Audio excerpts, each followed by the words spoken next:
The material I want to cover with you today really is not so much a sermonette. It is more of a discussion about immunization requirements. This last week, I received a phone call, actually a text, from one of the members in the Chicago congregation, and they were asking me for the church's letter so their child or children would not have to be immunized. We don't have such a letter anymore. We've not had such a letter like that in a number of years.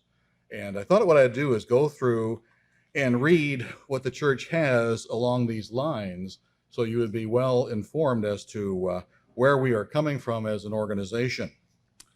The first one is a letter from our attorney, Larry Darden. Mr. Darden and I were dorm mates back in I think it was 1972. We lived together. And for a while there, Larry and I actually double dated. He and his wife and me and my first wife, we double dated there for a while. And so I know Mr. Darden quite well. Anyhow, here's a letter that he sent out to, it's basically a form letter. I just want to read this to you. It's only one page. It says, I serve as the General Counsel for United Church of God. Your inquiry regarding immunizations was passed on to me for a response. While I am an attorney, I'm a graduate of the Church's School of Theology and know the doctrines, beliefs, and practices of United. I presume that any religious exemption from immunization from which you might wish to apply would be based on a personal belief and would not need to be linked to the dogma of any particular religious body. Consequently, there would be no need for any support for such an objection by a church. In any event, the United Church of God has no religious or theological opposition to immunizations. It has been my personal observation over the years that most people do not object to immunizations, and they do so based on, who do object to immunizations do so based primarily on medical, procedural, or philosophical ideas, but not on any specific scriptural prohibition. Though for medical reasons, a particular immunization might be contraindicted, which I understand, it is also allowed under the laws of some states if a physician agrees in most cases. The church leaves it up to the individual to decide if they wish to avoid a particular immunization because of its danger and therefore possibly doing harm to the temple of the Holy Spirit. Thus, this is a matter that every individual must determine for themselves, but one that I feel also deserves some reflection and inquiry, especially since the decision is one that can affect the future health of both ourselves, our children, or even their children. I won't read the next section, but basically in his letter, Mr. Darden talks about how over the years immunizations has eradicated various things like smallpox and tetanus, diphtheria, a lot of other things, either totally wiped them out or very much minimized those situations. I cannot speak for the merits or dangers of any particular vaccine. That would be something for you to research. WebMD might be a good resource. I personally feel that immunization against disease is one of the success stories of the 20th century, and that they are pretty safe today, with any risk, I believe, being outweighed by their overall benefit. Others have the freedom to adamantly disagree. In any event, this church does not in any way condemn the practice. I trust this answers your question, Larry Darden, United Church of God Legal Services. So, again, we don't have any letter.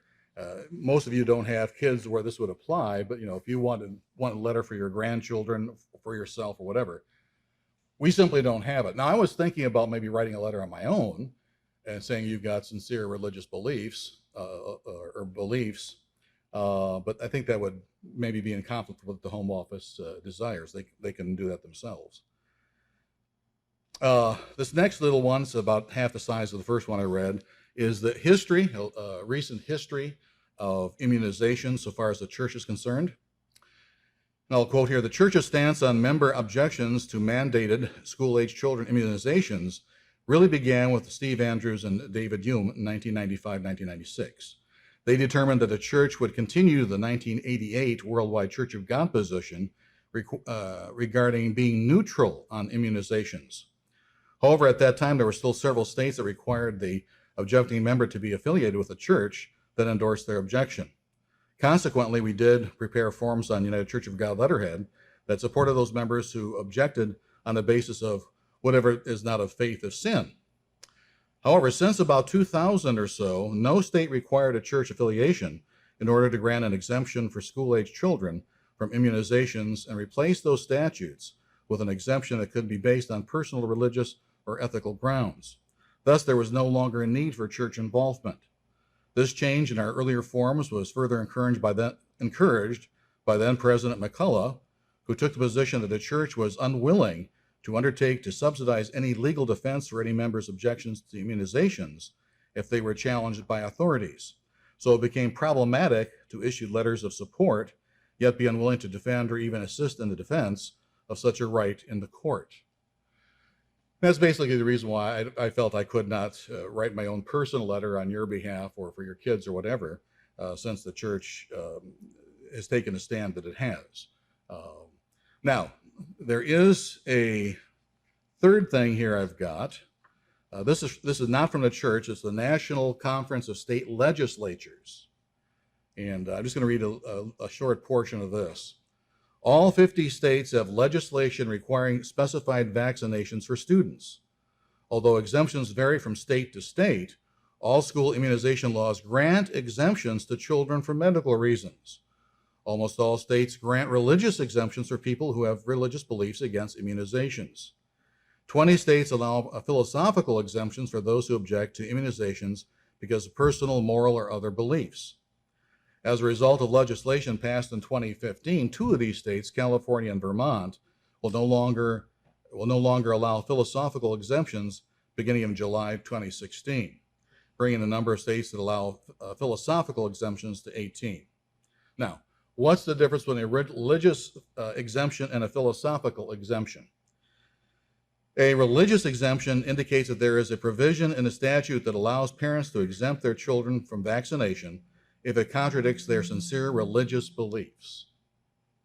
So you've got a perfect right, both in Illinois and Wisconsin. Both Illinois and Wisconsin allow for religious exemptions, and all you've got to do is write a letter and document in your letter what how you feel about a vaccination.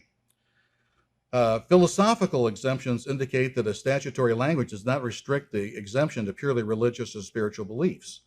For example, Maine allows restrictions based on moral, philosophical, or other beliefs, and Minnesota allows objections based on conscientiously held beliefs of the parent or guardian. So Illinois does not allow philosophical objections. Illinois does not allow that, but Wisconsin does. So in the state of Wisconsin, you can either have a religious or a philosophical exemption for immunizations.